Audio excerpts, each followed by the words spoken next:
likely teach the remote students, or the teachers that are here will be teaching with students in front of them, as well as with the ones that are home also. It is a lot of work in progress right now, but as the principal here, I'm going to do our best to make sure that we're up and ready to receive students on the 21st, and to make sure our students that are distant learning still getting what they need as well. I will be doing reminders weekly to you all about what's going on and to keep you informed at all times. For our office, at this time, visitors are not allowed on campus unless you have an appointment. And if you have an appointment, what I can tell you is that the temperature check will be taken for visitors. Our teachers and students at this time will not have their temperatures taken, so they will enter the building. Now, we've got a huge plan of what that's going to look like, and Mr. Harrington will add a little bit more information, but we're in the midst of getting all of this planned. So there are some answers that I may not have tonight for you, but by the 21st, you better believe we're gonna have what we need. As you can see, like I said, we're still here today working. We come in early, we stay late to make sure that this does happen. My teachers are very anxious. A lot of them are, because this is new for them as well. And I want you all to know that we've got some very dedicated teachers here. They worked over the summer to prepare for our distant learning. Is it perfect? No, it is not. But are we planning on trying to get it right? We are. And as your leader, I try to be more proactive than reactive. But September 21st, there may be some things that may not go as well as I want them to go. But we're going to do our best to make sure that it gets the best that we can.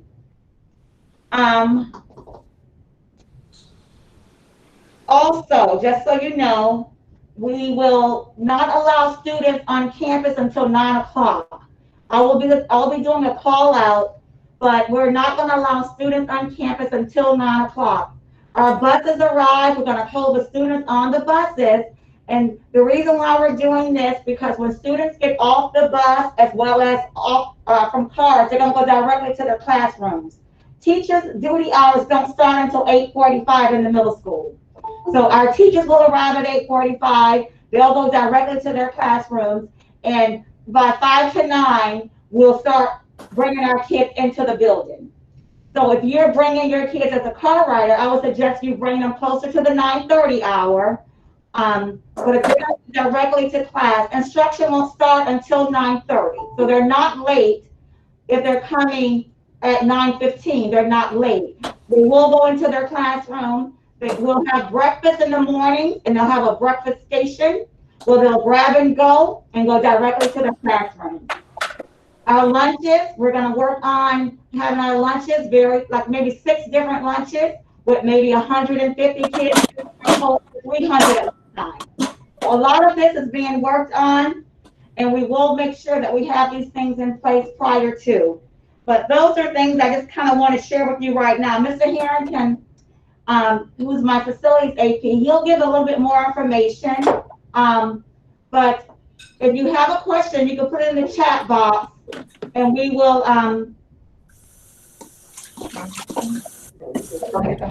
try to answer those questions. But we're going to go to next on the agenda, Ms. Brett.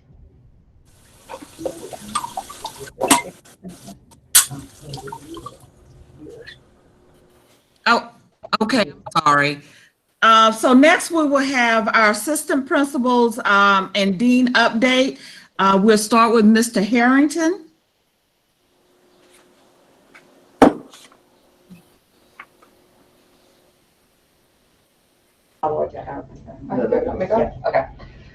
Okay. Hi, everyone. This is Mrs. Wallow. We're going to go out of order for just a moment. So I'm the 7th grade assistant principal, and I am the assistant principal among the many duties that I take care of. 2 of the big ones are Title I and the school improvement plan. So I'm going to speak with you briefly about those. Being that we're in this environment, things are not according to our normal schedule. So we're working you know, feverishly to do everything and the things that we normally would be doing.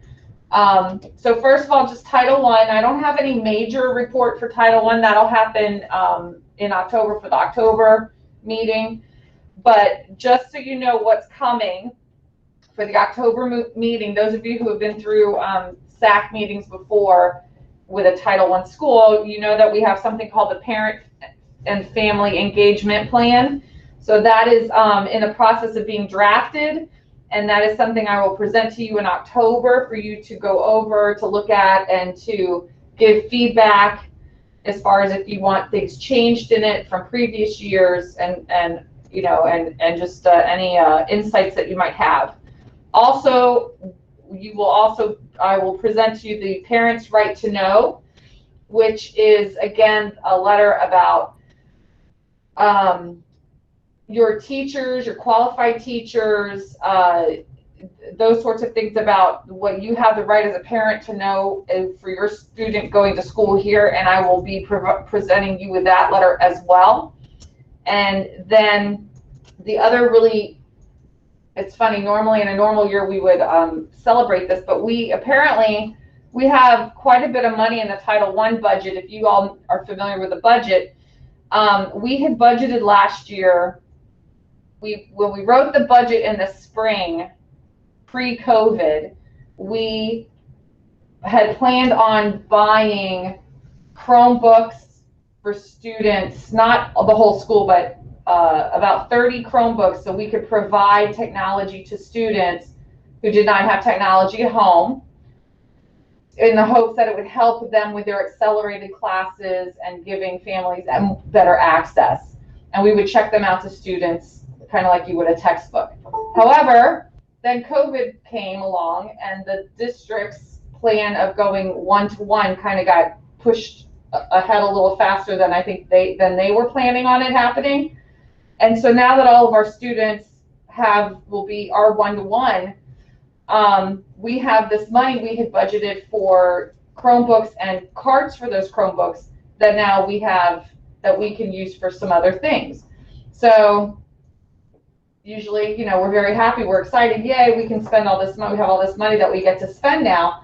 But believe it or not, being that we're virtual and remote, we're having to think really hard about what kinds of things we can spend the money on. And part of that is because being the students will be back on campus, but prior to the 21st, the students aren't on campus, and so the federal government with Title I says there are certain things you can't spend your money on because the kids aren't on campus, they're not actually here. And so we've been facing a lot of things like that. So if you come up with some really great ideas that you would like to throw my way to say, hey, what about this? We could use this for Carver. Or if you come up with any ideas, I can always, you know, look into those you know, some of the suggestions and see if it's something that would qualify for Title I. You know, if it's a possibility. So just to throw that out there, you know, hey, to be happy we have money to spend and need some ideas, that's a great thing. Most people would wish, you know, would love to have that problem. So that's where we're at with Title I. The second topic is school improvement. So with school improvement plan, we have written the draft for the school improvement plan. Those of you who are SAC members, I emailed it to you. And what I'm going to do right now is I'm going to just share it. I'm not going to show you the whole thing. It's quite a long document, so I'm not going to go through the whole thing. I'm trying to keep this as simple as possible.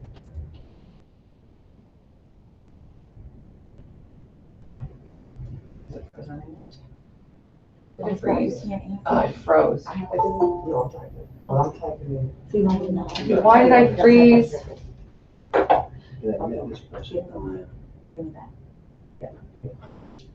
If you can hear me, I froze, so that's not going to work.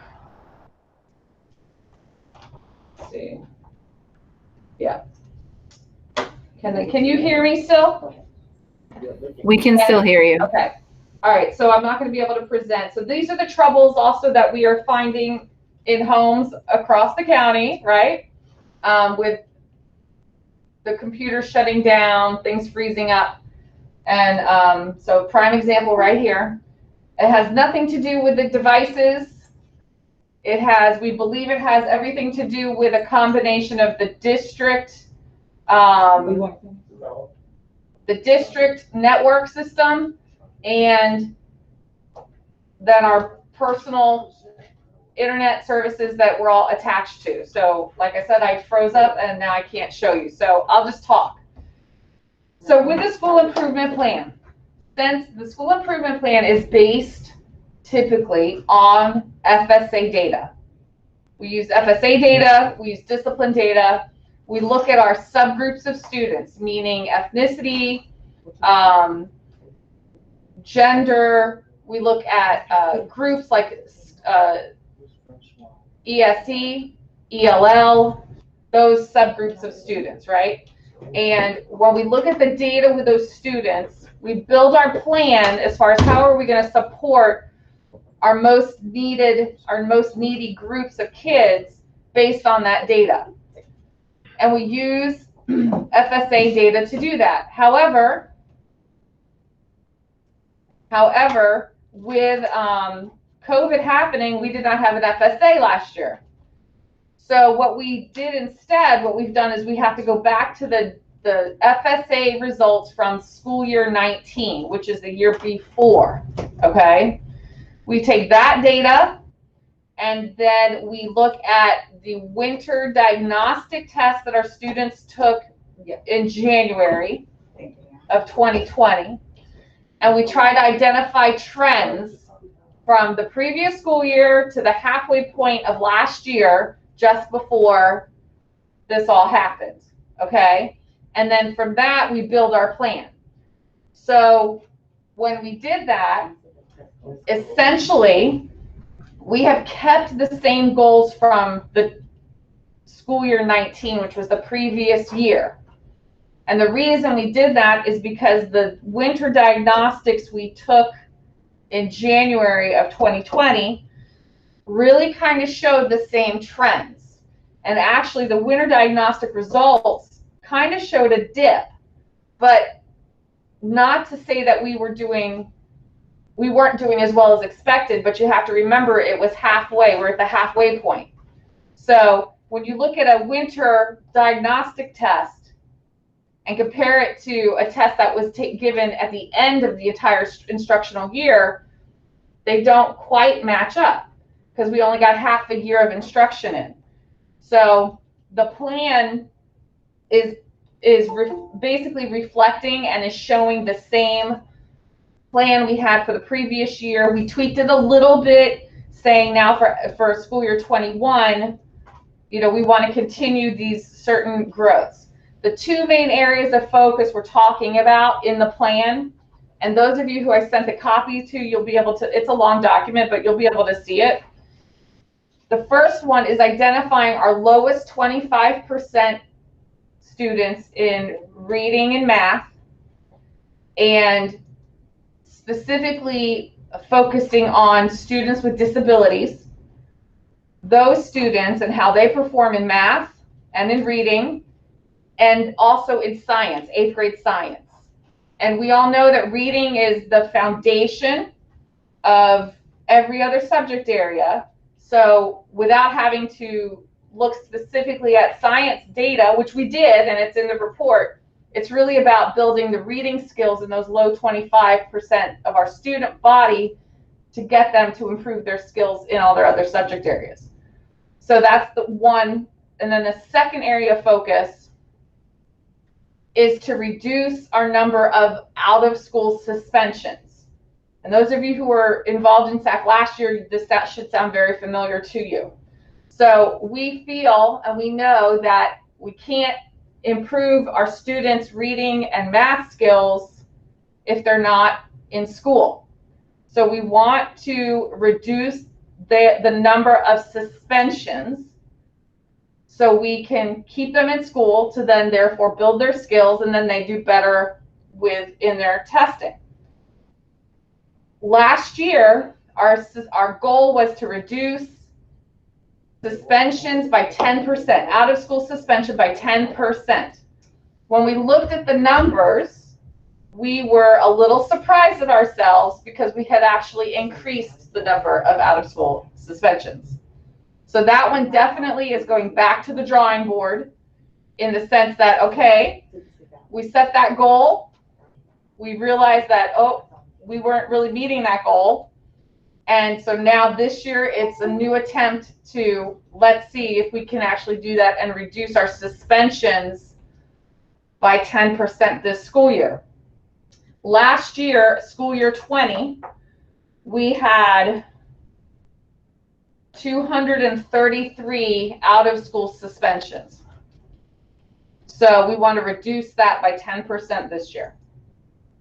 And hopefully, we'll be able to do that. And we all know things are crazy and unfamiliar, and every day is a new day, and every day is a new adventure, and you know, things are unfamiliar for all of us at this point. But you know, we've last spring before COVID, when we realized our suspension numbers were actually going up and not down, we sat down as a leadership team and we had some real good discussion about why that was happening and what we could do as a team to refocus ourselves, try to make sure we're all on the same page when it comes to discipline of our students, and make sure that we are doing everything we can to keep our kids in classes, because that's really where they need to be. They can't learn if they're not in class and if they're not disrupting class.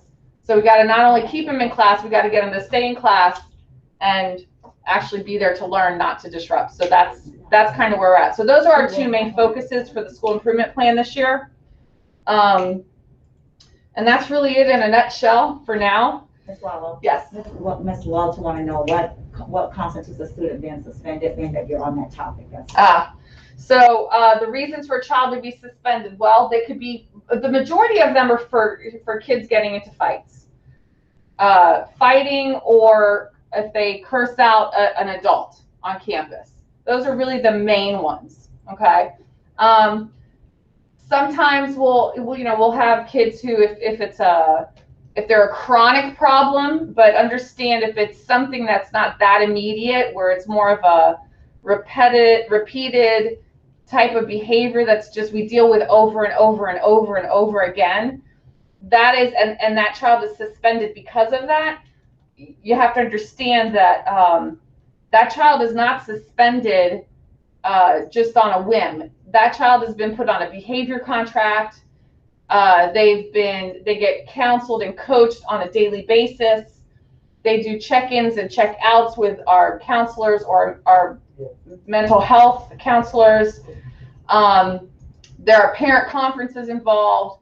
There are alternative placements involved. We'll try to keep them in school suspension if that's something we have to get to. So there's all kinds of things. We work with the students to try to correct those chronic repetitive behaviors before we would get to a point of suspending them out of school like that. Really the ones that are like an instant is like if it's a fight, that kind of thing, or if they curse out a teacher. And sometimes it's got to be a bad cursing, you know, it's in order for them, and it needs to be directed at the adult. So we do, we're not suspending them willy-nilly, but just so you know, so that's one of the things we're looking at to do. Are there any questions for me? I know I'm keeping it as brief as possible right now because I can't give you the document itself. Okay, so the other thing I need to do, I don't even really know how to do it virtually like this, but I need a verbal approval. That's Ms. Britt. Okay, Ms. Britt. So for the school improvement plan, and I know everybody in this meeting right now can't see it, I did send it to the SAC members. What I need is some kind of an approval of the SIP so I can submit it to the district. So Ms. Britt, any idea what's the best way for me to do that? Should I have them just email me it? Do we just do a show of hands? Yes, I mean you could do both. you can have them email it to you. I don't know, is there a way that that you can raise your hand in the chat box or something like that? I know Zoom has it where you can raise your hand. I don't know if this is capable of doing that. Well, I guess they could in the chat box, they could type yay or nay. And then if you have feedback, those of you that have it, if you have questions or something you want to throw at me before I submit it, it's due to the district next Friday. You can always, I always welcome your input and thoughts. So you could always email me directly. This meeting is being recorded, so you could just put it in the chat box and I'll see the transcripts afterwards. But I do need to know if you think this idea of us kind of basically sticking with the same goals we had, recognizing that we weren't really reaching them anyway, but this time we will. You can say yay or nay, and I can move forward with that. Hi, I'm sorry. This is Pamelina for the minutes. I just needed to verify. Are we voting on approving the entire SIP or only those two changes? Well, that's the general, that is the gist of the SIP. So if you want to take time to look it over first, you could always just email me in the next day or two. I just need to know that I have your, the overall general approval of the SAC to be able to submit it to the district. But you can tell me if you want, you could tell me later. You can email me directly. Okay. Does that help? Thanks. All right, thank you.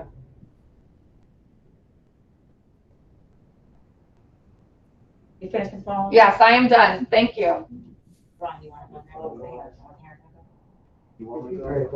to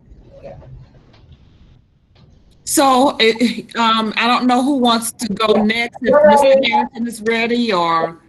He's ready. Okay, yeah, go ahead, Mr. Harrington. Okay, I'll be presenting my screen to you guys momentarily, so just give me 1 second.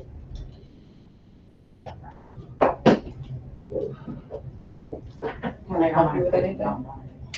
Yeah. Do you need an extra hand? Just help me if I'm in the course. Okay. Okay, so basically, what I'm going to be discussing today is our plan about opening school in the next couple of weeks. Again, we're putting a lot of extra emphasis on safety and trying to make sure that our students are going to be safe when they do come on campus, and our staff being safe when they come on campus. I have actually gone to different schools and spoke to different administrators at different schools to make sure that our plan is kind of aligning with all the other plans, and we are actually doing the same thing in a lot of the other schools that I spoke to. So the first thing I want to let you know is communication. Ms. Edwards, our principal, will be communicating updates as they become available, either through social media or our parent link. So all that information that needs to be provided to you, she will be providing you that information via those social media outlets or our parent link. The other thing is grab and go. So this year we're being told not to use the cafeteria for breakfast and to have grab and go stations for our students. So there will be 3 grab and go breakfast locations for our students when they come on campus. The first station will be by our bus loop for our bus riders near building 7 and building 10. Students will be able to go there and grab their breakfast and then go to their classroom. The other one will be in the courtyard near building 5. That will also serve as an overflow for our students who are in the bus loop and students who may have classes in the courtyard area. And also by building 1 and building 2, we're going to reserve that for our walkers and our car riders, that area, so they can grab and go get their breakfast in that area. The other thing is we have some new procedures for lunch. Our lunch procedures, all students need to enter the cafeteria through one door, and they exit through the other door. So before we used to use both sides of the cafeteria, and the students would enter and exit on both sides. Now we have dedicated one side for entrance and one side for exit. We're also being told today that we need to create a seating chart for contact tracing in case that is necessary. So we will be creating seating charts for students when they come into the cafeteria. We will have a process for them to document where they were sitting and who they were sitting by in case there's an issue.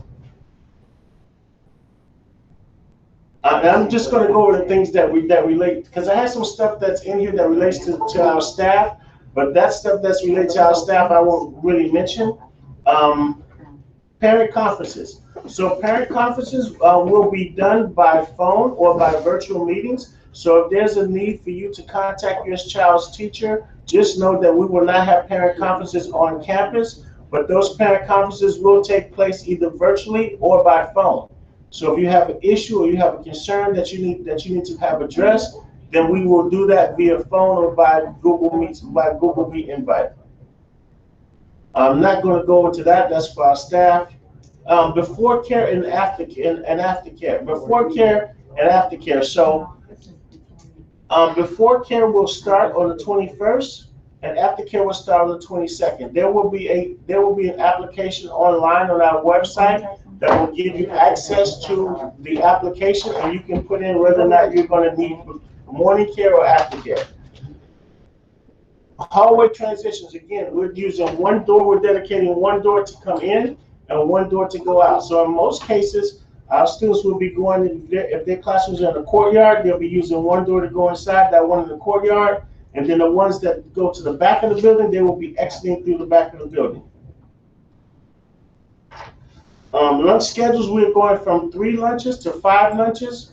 And that's going to impact the number to try to encourage social distancing and make sure that we don't overload our cafeteria with all the students, and that there's adequate spacing in the cafeteria.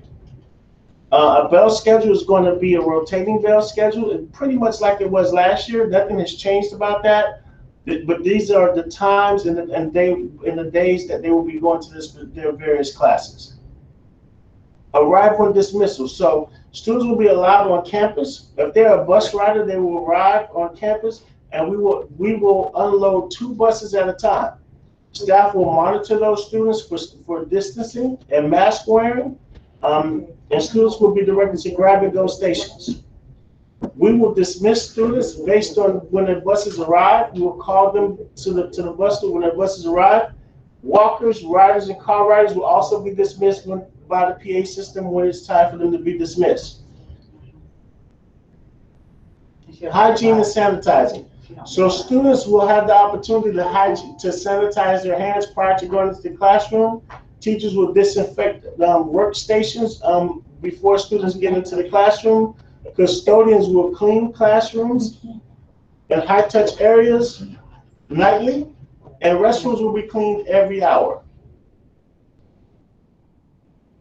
The school district adopted a policy what we call 55326, which is for students. And basically, this is an overview of that policy, and it says basically, do not come to school if you're ill. If you feel sick, don't come to school. They're asking the students to do a self-assessment to see if they're feeling sick. If they're feeling sick, to stay home.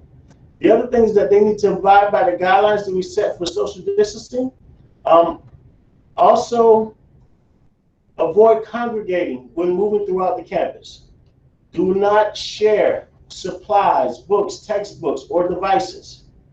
The district is going to provide them with 5 masks per student, but they're saying to wear your facial covering at all times, except when you're eating, drinking, or in PE. If a student has a positive COVID-19 test, they're going to be required to go to distance learning. If they've been exposed to COVID-19, they're going to be required to go to distance learning. We have signs throughout the campus. So your students will see these signs in various places, and we're asking them not to ignore the signs, because the signs are there for their safety. So we're telling them to wear masks.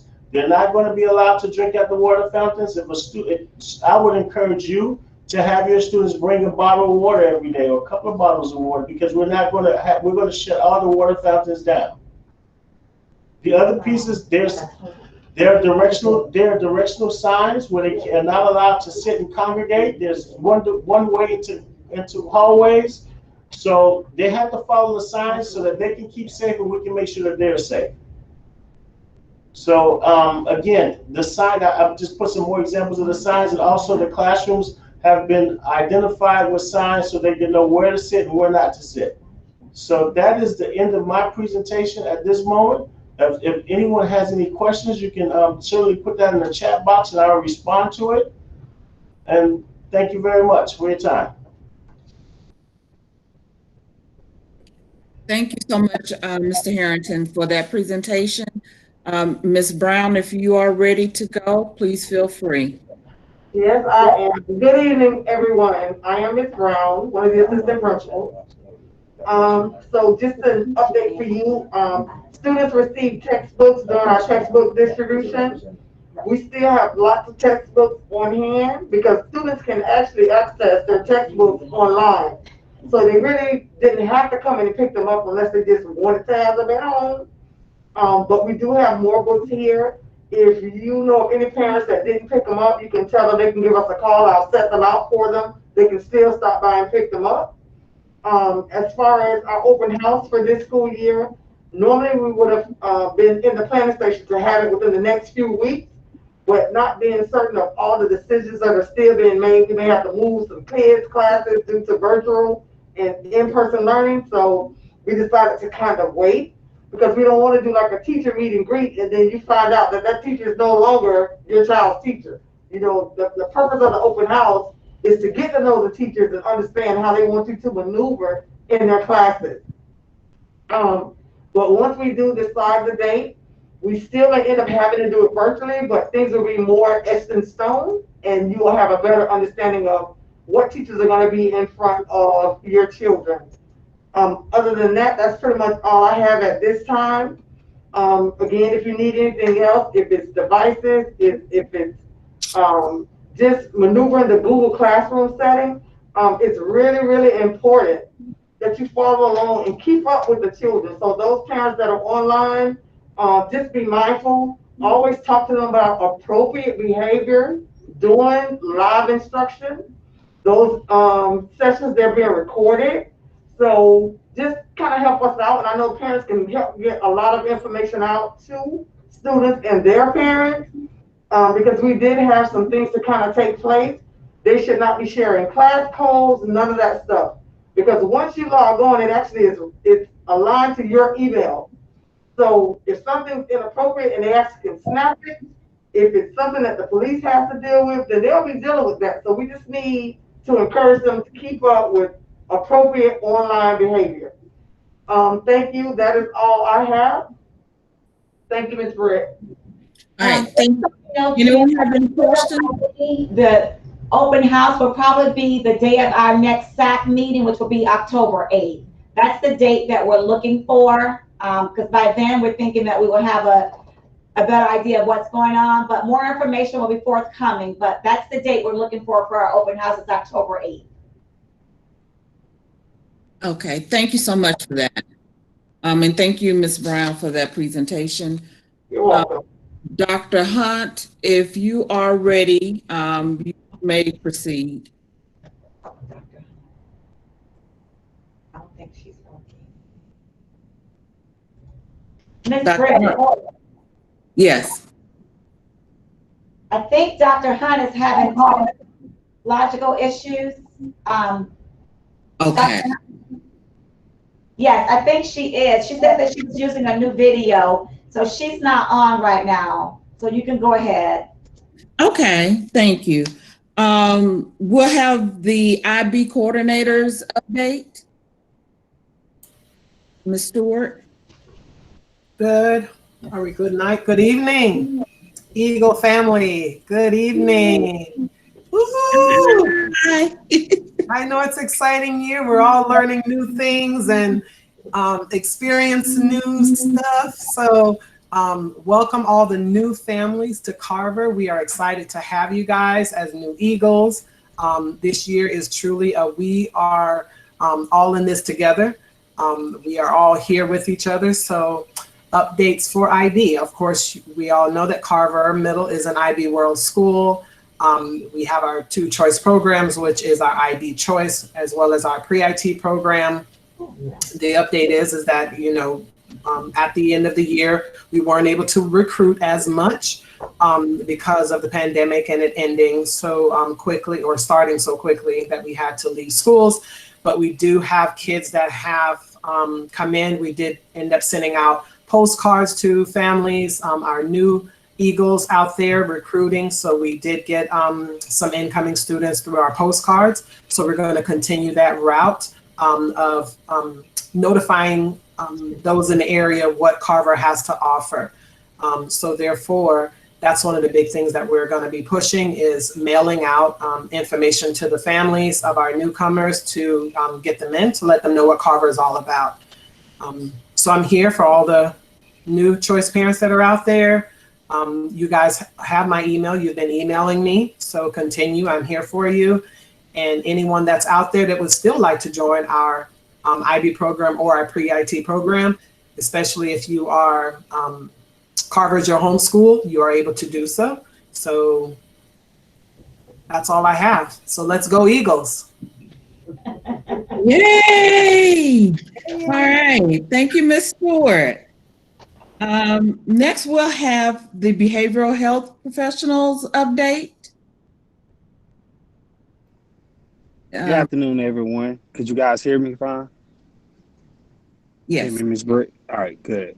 Good afternoon. As Ms. Britt said, I am the BHP here at Carver Middle School, and I know the Palm Beach County School District, everything is acronym. So the BHP stands for Behavioral Health Professional. Also easy to just say school therapist. I'm so excited about here at Carver. We actually have, I'm one of the 3 therapists here. And we have a new data therapist here. Each one of us, besides Miss Jana, just came on board, have our MSW. So I just got mine last month. I'm so excited about that. And Miss Jana, she's actually in the MSW program as we speak now. So she fits right in with our coach here at Carver Middle School. And I'm gonna tell you guys a little bit about the program. Like Miss Britt said, I'm the mental health guy, so a lot of things that goes on and at home. I know sometimes we think about mental health like something's wrong with the kid or us. That's not the case, because we can be dealing with different types of trauma as far as losing a loved one and etc. So those are some of the issues that we deal with: depression, anxiety. And what we do, which is so unique about our team, we have the time to just sit back and tailor a certain plan for that student. And so what have we been doing, or I started since I have a different contract than the other 2, because they're contracted out with the district, is I started a Google Classroom. And I just put inspiration, different coping skills, how to breathe when the room gets real thick and you can't breathe or you can't think, different videos and links and different skills, excuse me, guys, that the students can do. So I also, I've been working on this since last year, me and a couple of other BHPs, for our teachers, because we're in the pandemic. And I'm going to call it Mindfulness Wednesdays. And what that's going to consist of, guys, is that every Wednesday I'm going to put something out there for our teachers that say, oh my God, you ask them, hey, how you doing? And they're like, oh, it's Wednesday, it's hump day. So they're so excited. And so I decided to come up with something with like 2 other BHPs and Dr. Feliciano, which is our EPIC team member at the district office. We said, hey, we should do something that's optimistic and constructive for our teachers, because they be so burnt out by Wednesday. So we decided to come up with this Mindfulness Wednesdays. And it is just going to talk about how teachers can woo-saw and just let everything out, and how to manage their time and their breathing skills, and how to manage their classrooms, and how to get the day started and set the tone from the time they come inside the classroom and the day, because that makes a big deal. I know I'm one of those type of people. I don't have my coffee yet in the morning time. I'm kind of like, you probably don't want to talk to me yet, so that's a good thing. And other than that, if you guys have any questions, I'm going to put my contact information here in the chat box with my office number and my email. Any questions that you guys have, you can reach out to me, If I don't know, I will ask and I'll find out, and I'll definitely get back with you. And again, thank you guys. Have an amazing day. And our administration is doing an amazing job too, guys. So this is challenging for all of us. This is very challenging for all of us. And thank you again for allowing me to be a part of this Carver family. Okay, thank you so much, Mr. Jones, and congratulations to you. Next, we will have Ms. Briggs, yeah. hi there. Dr. Hunt has sent her report by Mr. Harris. So can you call Mr. Harris before you go on to the next piece? Sure. Thank you. Mr. Harris, you are up. Surprise. Welcome, welcome. I want to say thank you for this being the first SAC meeting. I'm just here, the math coach, if anybody doesn't know. I help out with the math department.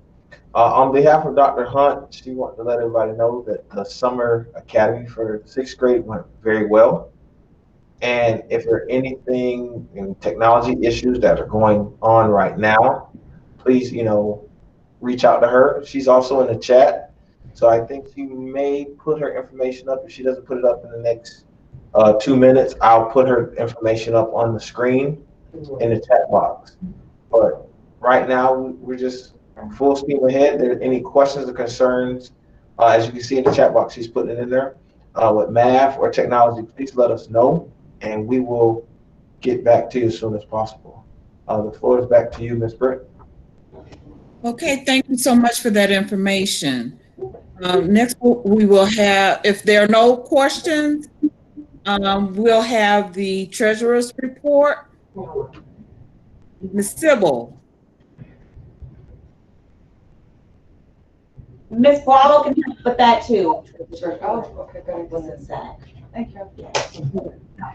Okay, hi everyone, me again. So part of the treasurer's report is that the SAC budget this year. So this year's SAC budget is $1,020. And yes, Mr. Urban, I see that face. So for those of you who may have no point of reference, last year's budget was $3,400, which isn't much to begin with. However, this year it came back and it's $1,020, so it's less than a third of what we had last year, I think, if I did my basic math right. So whatever we're going to spend $1,000 on, that's what it's going to be. So the breakdown was $1.10 per student. So that's my part of that. And just so you know that every school SAC budget, dealing with budget and things that the school have had to do, every school's budget went down. And we don't have a lot to start, like Ms. Wallow shared. And SAC has always, for those that are new on our call, our SAC committee does a great job making sure that we use the money to go with kids and our staff. They're very good about making sure our staff is taken care of and our students. So with that being said, $1,000 will not go far this year. So for those that are new on this call, we've got over 40 people on this call. If you all know anyone that can help with donations, we love to reward our students. The honor roll t-shirts that our students had last year was paid through our SAC. Our teachers doing teacher appreciation, a lot of it's paid through our SAC. We don't have a PTA here. So if you all would, Mrs. Britt is our community liaison, and she can get with her if you know any companies that would like to donate or support Carver. It would be greatly appreciated. Okay. Thank you for that report. Now, there may be some confusion because of the treasurer's report that went out. It's different. So we'll reconcile that and have it up to date with the next meeting to make sure that everything is reconciled.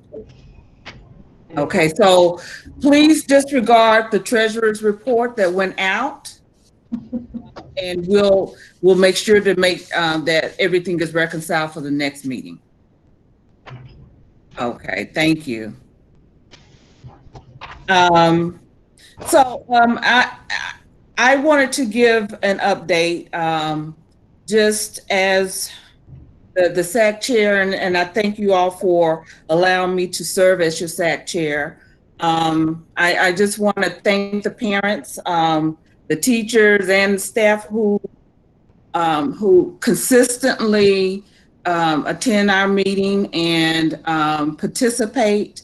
I want the parents to know that we truly appreciate you all for your time and your efforts. And I just want to say again, welcome back to this new school year. We are looking forward to doing the best that we can in the midst of a pandemic to make sure that our children will be able to achieve the level of success that they can at the ultimate level to the highest potential that they have. We also want to make sure that you all are mindful of some upcoming dates. We have well, they're listed on the agenda, but I just want to make sure that you all are aware that September the 30th is the last day to complete your census. So if you have not completed your census, parents, friends, family members, please share that information. That a part of completing the census will determine monies for education. Is one of the things. So we want to make sure that our community get the fair share of the monies that are out there, and we need everyone to do their part on that, and that is to complete your census before September the 30th. Also, October the 5th is the last day to register to vote. You know, we always encourage everybody to participate in that civic duty. And so we just want to keep you aware of those upcoming dates as well, so to make sure that you're able to participate in that as well. If you have signed up for mail-in ballots, those will be coming out. They will be mailed out September the 25th, starting September the 25th. So be on the lookout for your mail-in ballots. And as soon as you get them, please fill them out. Make sure you do all that is required, your signatures and everything, and then mail them back in at least a week and a half to 2 weeks before election, which is November the 3rd. Because at least if something is not right, that would give you an opportunity to correct it and have your vote counted. Okay, also I wanted to thank our community partners who are also on this SAC meeting with us.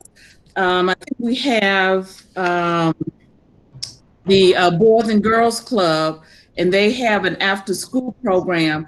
And I just want to give them a couple of minutes to share their upcoming after-school program. And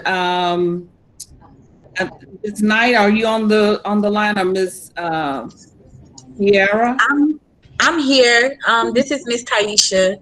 I don't know if Miss Qatar, she was on, but I don't know if she's still on. But I'm the family service coordinator for the Dare site and Boca site. So I work between both clubs. At Dare, we work with Carver Middle and Orchard View. And basically, we are open for the kids from 7:30 a.m. to 7 p.m. for virtual, if they are not going back to school, for them to do virtual schooling at the club. Every day we're having meetings. So every day something is changing. So it's like we have new information, but we are here for the kids and we are here for the parents. Okay, thank you so much for that, information. And again, you know, Carver is reaching out and bringing in all type of resources that will, that will benefit your children. So as the information comes out, please take advantage of it and use the resources that we bring before you that can benefit your child and your family. So thanks again. We try to keep our meetings within an hour, and we have done very good tonight with all the information.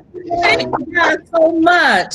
You guys are so awesome. The administration and the wealth of information that they presented to us lets us know that they have been working around the clock to make sure that when our children come back to the campus, that everything will go as smooth as it can. In the midst of a pandemic, we're still asking, that you all continue to support us in our efforts, and be patient, be patient and understanding, because we're all dealing with this the best that we know how. So thank you again so much. If there are no other questions or comments, next meeting, which will be that's on the agenda, October the 8th. Yes, October the 8th. We will also be voting for SAC members. So please keep your eye on our website and our social media pages. We'll be posting the information to the website and those media outlets to let you know how to submit your name if you would like to become a SAC member. In that welcome package I sent out to you, there was a welcome letter, as well as the bylaws and information about SAC. So please read that in your leisure. If you have any questions, you can feel free to reach out to me or any of our administrators, and we will help you through that process. But please keep your eyes on that. We'll get the information out to you. Thank you so much. Any other questions, comments, suggestions? Yay! Okay, well, thank y'all so much for joining us, and we look forward to a productive school year, and we'll look forward to seeing you next month. Thank you. Thank you. Have a good Bye. Thank you. See you guys soon. Bye. Bye-bye. We need a motion to end